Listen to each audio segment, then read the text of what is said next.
Why can one missing word at trial wreck an appeal years later? Because in court, silence is not neutral. It can lock bad evidence in place and force appellate judges into a much tougher review. An objection is not courtroom theater. It is a formal request for the judge to stop something improper before the jury absorbs it.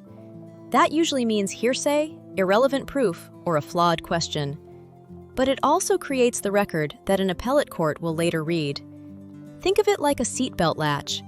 If it does not click at the right moment, protection later may not work. That does not mean object to everything. Weak objections can annoy judges, frustrate jurors, and sometimes highlight testimony you would rather leave alone. The better approach is strategic. Know the file, know the evidence rules, anticipate trouble before the answer lands. Under Federal Rule of Evidence 103, preserving error usually requires a timely objection and a specific ground stated on the record. As the rule puts it, the lawyer has to object in time and say why, unless the reason is already obvious from context. That matters because appellate courts do not review every mistake the same way. If the issue was preserved, the court can ask whether the error was harmless. If it was not preserved, Federal Rule of Criminal Procedure 52 pushes the fight into plain error territory, which is much harder to win. And plain error is a steep hill. The Supreme Court has said the mistake must be clear or obvious, must affect substantial rights, and even then, an appellate court should correct it only if it seriously affects the fairness, integrity, or public reputation of judicial proceedings. That is why timing matters so much.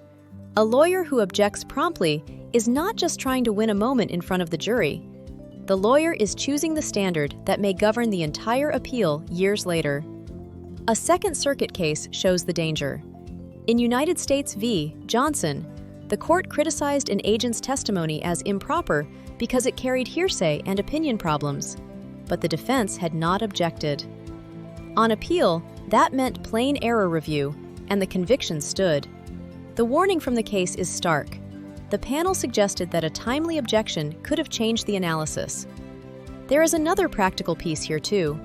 Rule 103 does not just reward speaking up. It rewards specificity. If counsel says objection without identifying hearsay, relevance, foundation, or another concrete ground, the point may still be lost for appeal because the trial judge was not clearly told what needed fixing. So the lesson is not object more. It is prepare better. Good trial lawyers make fast choices because they already know what matters. That is the deeper point in the Pace article. Objections do not just shape a trial. They can decide whether an appeal has any real chance at all.